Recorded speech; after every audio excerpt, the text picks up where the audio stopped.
सबसे पहले सर आपका स्वागत है बिहार जूम में सर। चलिए धन्यवाद। इस तरह का क्षेत्र में आयोजन होने से कितना मतलब लोगों को ज्ञान मिलता बहुत अच्छा, लोग के अंदर धार्मिकता जगती है और धार्मिक जो व्यक्ति धार्मिक होते हैं वो आपस में प्रेम करते हैं, एक दूसरे से जुड़ाव मनमुटाव मिटाते हैं, नजदीक आते हैं। ये बहुत बड़ा पवित्र अवसर होता है। जी जी सर, जैसे कि बाबा आपको मंच पर बुलाए, बाबा को भी आप सम्मानित किए, बाबा भी आपको सम्मानित किए। सर आपको कैसा प्रतीत हो रहा है? बहुत अच्छा। ये लोग संत महात्मा लोग जो आते हैं तो इलाका आशीर्वादित होता है, ये बड़ी अच्छी बात है। जल संसाधन के क्षेत्र में उन्होंने एक सवाल किया था आपसे। हमने तो बताया, उन्होंने अच्छे सुझाव दिए हैं, हम लोग उस पर पहले से अमल कर रहे हैं। कुमार चौधरी जी हमारे मुख्य अतिथि बनकर आए हैं और आप मंत्री हैं। एक बार सुंदर तालियां मंत्री जी के लिए। बिहार सरकार की सेवा में लगे हैं बिहार वासियों की श्री विजय जी। इस क्षेत्र के विधायक जी आज यहाँ हैं। मैं आपसे कहूँगा कि आप मुख्यमंत्री जी से कहिएगा कि वो भी इस कथा में आए, सादर आमंत्रित हैं वो। बिहार के मुख्यमंत्री जी श्री नीतीश बाबू जी, नीतीश जी आपका भी बहुत बहुत स्वागत है। आएंगे, उनसे बोलिएगा हमारा निमंत्रण है, वो आए इन्हीं 5 दिनों में।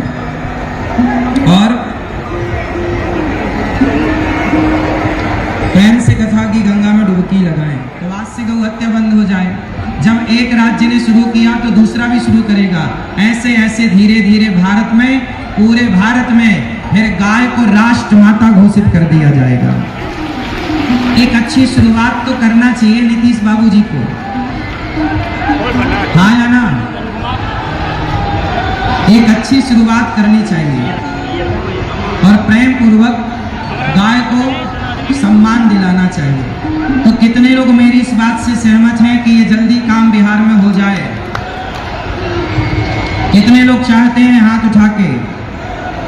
आप चाहते हैं तो आप मुख्यमंत्री जी को बोलिए वो आए और प्रेम पूर्वक वो ये इस बिहार का इतना बड़ा ये मंच जहां लाखों लोग आपको सुन रहे हैं, इन लाखों की भीड़ में, लाखों भक्तों के बीच में जब मुख्यमंत्री जी ये कह देंगे कि अब बिहार में गौ माता की हत्या नहीं होगी, मैं लिख कर दूंगा कि मुख्यमंत्री की जब तक सांसें होंगी नीतीश बाबू जी की, वो सदा के लिए मुख्यमंत्री हो जाएंगे। यदि वो गौ हत्या बंद कर देते हैं तो पक्की बात है, भगवान उन्हें लंबी आयु दें और वो स्वस्थ रहें और गौ हत्या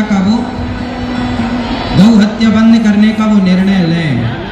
बोलिए गौ माता की। आप में से कितने लोग गाय को अपनी माता मानते हैं और आपकी माता कट रही है, ये सही है?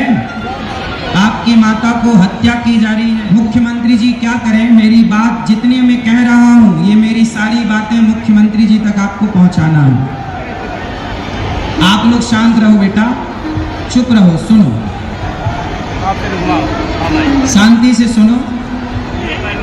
आपने सुना होगा पूरा बिहार, लगभग आधा से ज्यादा बिहार बाढ़ की चपेट में रहता है। बिहार तरक्की क्यों नहीं कर पा रहा है?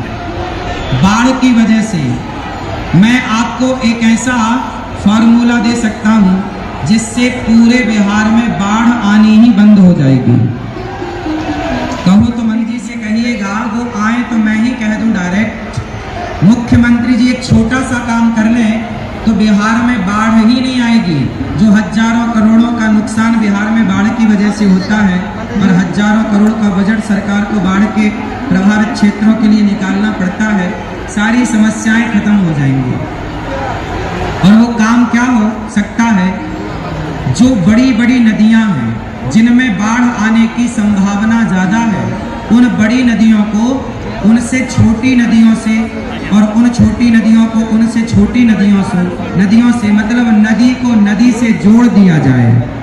तो एक नदी का पानी अधिक हुआ तो छोटी नदी में चला गया, छोटी नदी का पानी उससे छोटी नदी में चला गया, उस छोटी नदी का पानी और छोटी नदी में चला गया, तो जो एक पानी एक क्षेत्र को डुबाता है वो छोटी नदियों में जाकर और छोटी नदियों में जाके 4-5 भागों में डिवाइड हो जाएगा।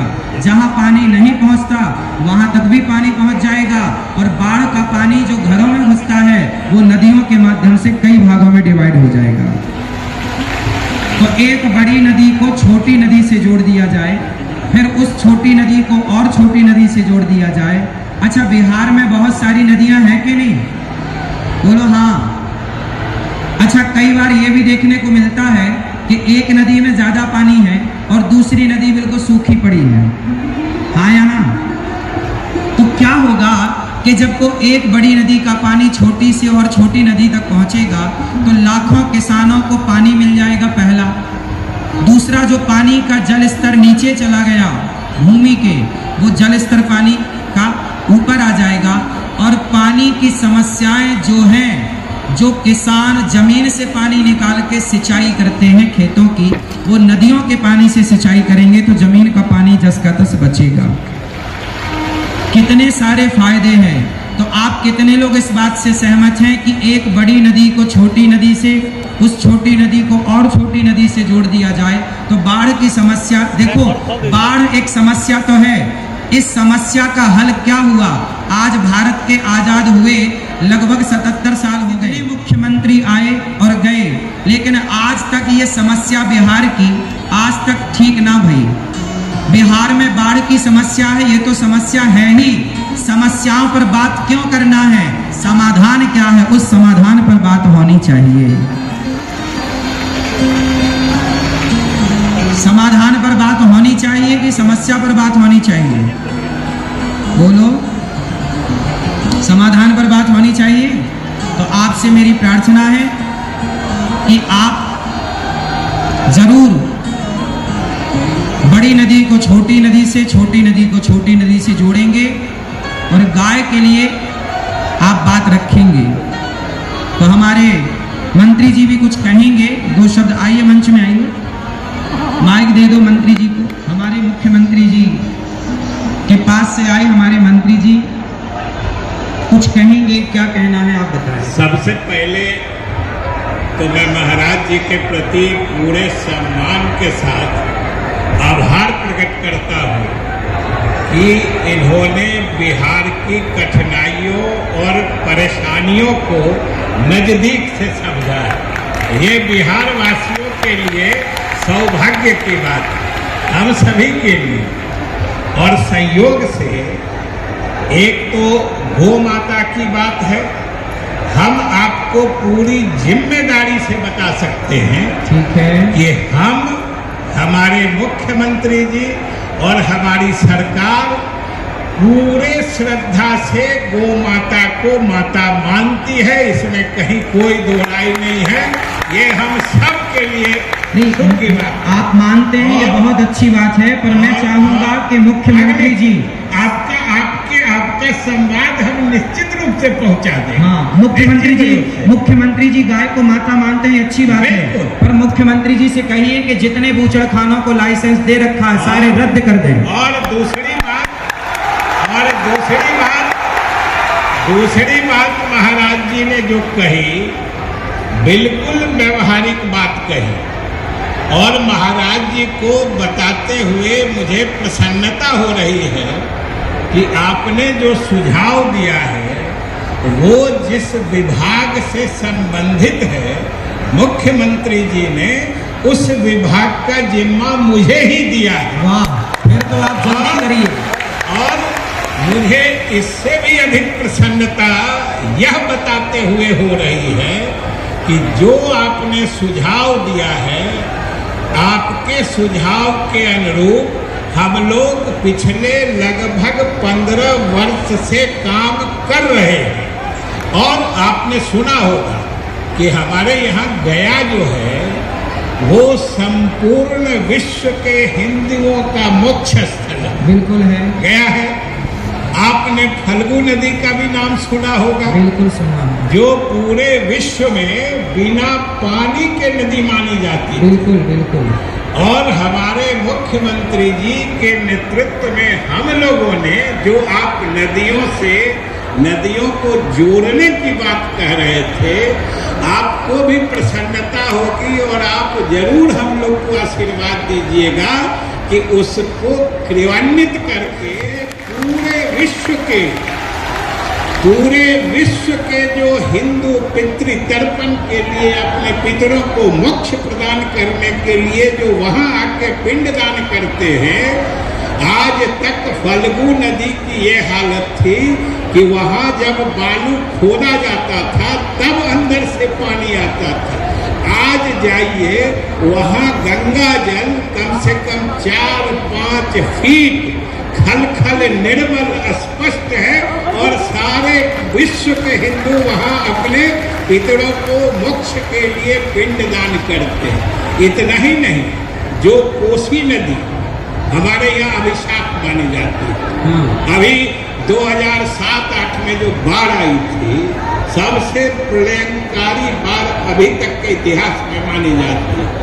उसको भी हम लोगों ने कोसी को मेची नदी से जोड़ने की योजना हम लोगों की स्वीकृत हो चुकी है और कोसी को मेची से जोड़ रहे हैं। बहुत अच्छा। फिर अच्छा, यदि आप कार्य कर रहे हैं तो एक अपने इलाके की बात कह दे कि हमारे इलाके में बूढ़ी गंडक नदी है, सब जानते होंगे, जो समस्तीपुर से गुजरती है। नून नदी है जो यहीं बगल से जमुआरी के साथ बहती है। बाया नदी है जो दक्षिण में विद्यापति नगर से बहती है, वो गंगा में जाके मिलती है। हम लोगों की अगली योजना बूढ़ी गंडक, नून, बाया, गंगा लिंक है, जो इन चारों नदियों को जोड़ने की हम लोग योजना बना रहे हैं। फिर बढ़िया। इसलिए महोदय, हम सिर्फ आपके सामने यही कहना चाहते हैं कि आपने जो सुझाव दिया है बहुत ही अमूल्य है, मूल्यवान है और हम उस पर आपके ही आशीर्वाद से अमल करते रहे हैं। आप आशीर्वाद देते रहिए, आपके इच्छानुरूप हम लोग काम करते रहेंगे। बहुत बहुत धन्यवाद। बहुत सुंदर। मंत्री जी के लिए एक बार सुंदर तालियां बजाइए कि जो काम इन्हें मिला है वो ये विधि विधान से कार्य को कर रहे हैं।